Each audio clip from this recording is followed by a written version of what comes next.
Hello students, आज हम आपके लिए लेकर आए हैं बहुत ही इम्पोर्टेंट पॉइंट, असामान्य मोलर द्रव्यमान। असामान्य मोलर द्रव्यमान के बाद हम पढ़ेंगे वान ठाप गुणांक। ठीक है बच्चों, बहुत ही इम्पोर्टेंट वीडियो है आज का। आज की वीडियो से पूरी उम्मीद है आपको पेपर में कुछ ना कुछ मिलेगा। तो सबसे पहले देखते हैं असामान्य मोलर द्रव्यमान। तो बच्चों थोड़ा सा समझने का प्रयास करेंगे, आपको खूब समझ में आएगा। देखते हैं, जब कोई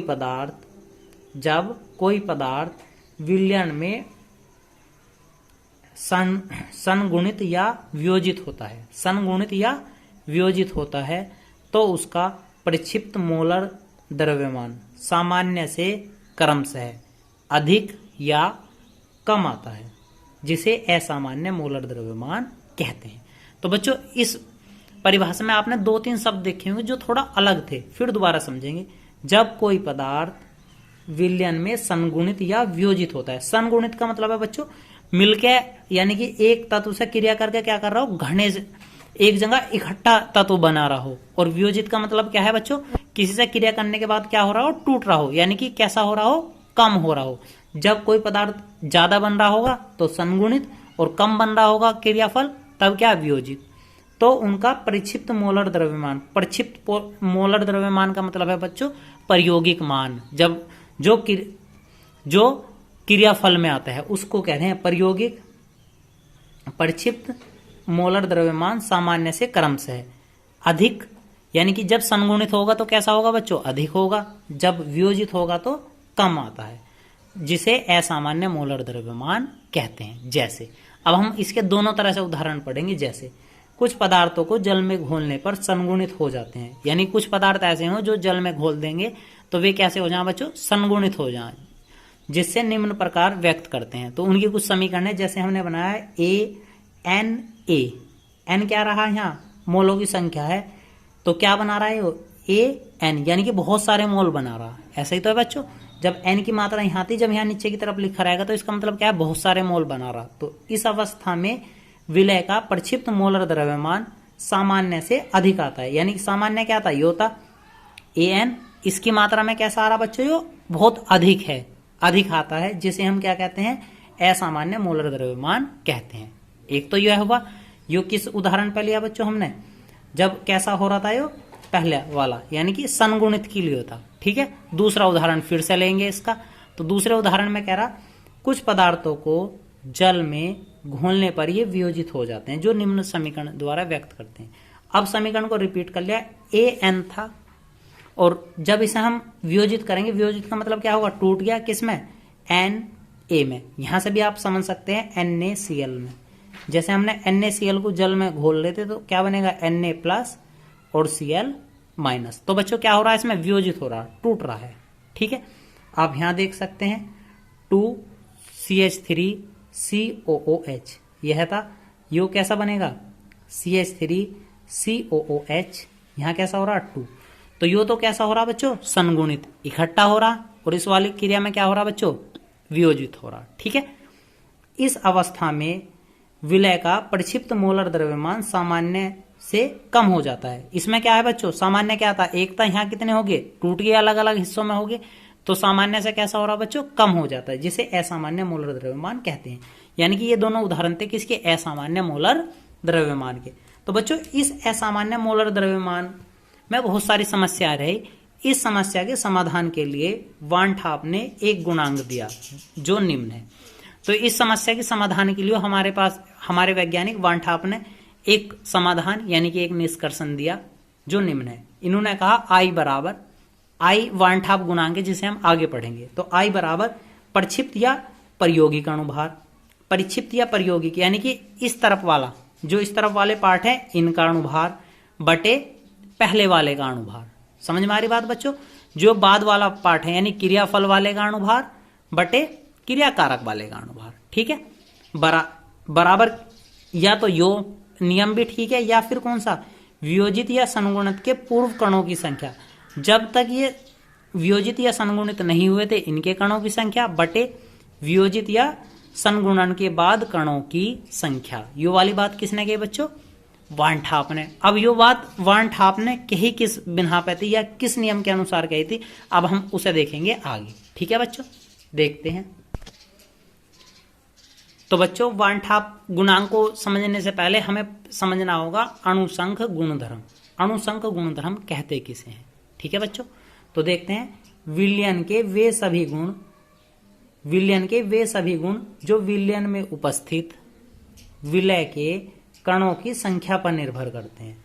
तो विलयन के वे सभी गुण जो विलयन में उपस्थित विलय के कणों की संख्या पर निर्भर करते हैं, न कि विलय की प्रकृति पर। ठीक है बच्चों, किस पर निर्भर कर रहे? कणों की संख्या पर। कितने कण हैं, प्रकृति से कोई मतलब नहीं है। ऐसे उनको हम क्या कहते हैं? अणुसंख्यक गुण कहते हैं। ठीक है बच्चों, जो विलय की कणों की संख्या पर निर्भर करते हैं, उसकी प्रकृति पर नहीं। ठीक है बच्चों, अब देखते हैं वानठाप गुणांक। वानठाप गुणांक बच्चों बहुत इंपॉर्टेंट पॉइंट है यहाँ से। तो वानठाप गुणांक किसी विद्युत अपघटय के विलयन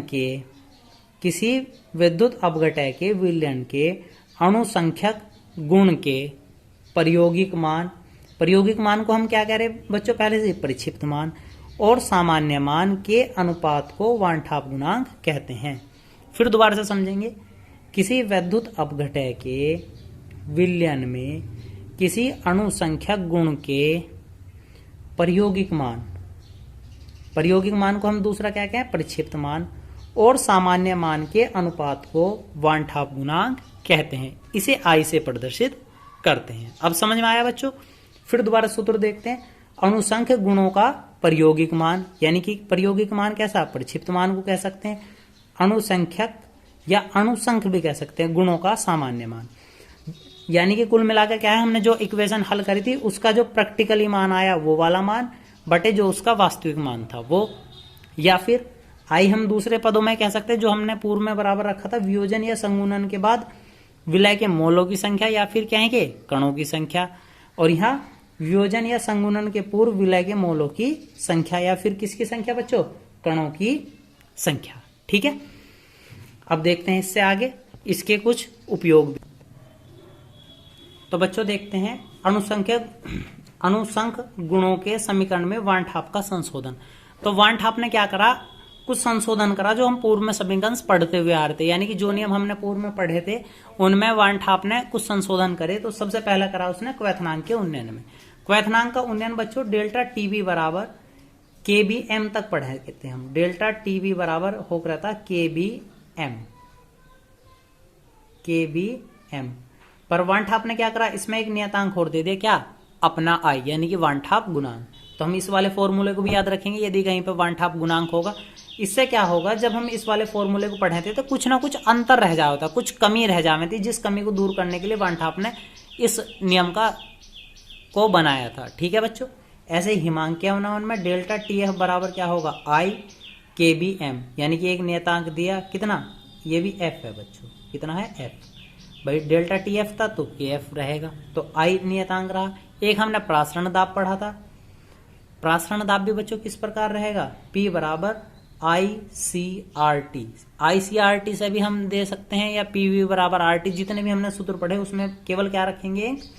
हम एक गुणांक ले लेंगे, कितना? I। ठीक है बच्चों, अब देखते हैं वानठाप गुणांक के कुछ उपयोग। तो उपयोग बच्चों इस प्रकार है। सबसे पहला उपयोग, वानठाप गुणांक से संगुणन की कोटि एवं वियोजन की मात्रा ज्ञात की जा सकती है। तो जो हमारा वानठाप गुणांक था, वानठाप गुणांक से संगुणन की कोटि एवं वियोजन की मात्रा, यानी कि कितना वो संगुणित हो रहा था और कितना वो वियोजित हो रहा था, यह सभी चीज हम किससे ज्ञात कर सकते हैं? वानठाप से। नंबर 2, वानठाप गुणांक का मान 1 से कम होने पर, यदि वानठाप का मान कितना हो जाए बच्चों? 1 से कम होने पर अणुओं के संगुणन का ज्ञान होता है। अणुओं के संगुणन का ज्ञान होता है। जैसे बेंजीन को हम जानते हैं बच्चों, क्या सूत्र था? C6H6 में C6H5COH बेंजोइक अम्ल का विलयन। जैसे हम बेंजीन से क्या बनाते हैं बच्चों? बेंजोइक अम्ल का विलयन। इसमें क्या होता है? अणुसंख्या यानी कि संगुणन मान कितना होता है? 1 से कम होता है। और इसका बच्चों थर्ड पार्ट है, I का मान 1 से अधिक होने पर अणुओं के वियोजन का ज्ञान हो। जब 1 से कम रहेगा तो संगुणन का ज्ञान हो, जब 1 से ज्यादा रहेगा तो वियोजन का ज्ञान हो। जैसे जल में NaCl का विलयन। ठीक है बच्चों, समझ में आया? उम्मीद है आपको आज का हमारा वीडियो पसंद आया होगा। इस वीडियो को लाइक करें, शेयर करें और हमारा चैनल सब्सक्राइब करें। धन्यवाद दोस्तों।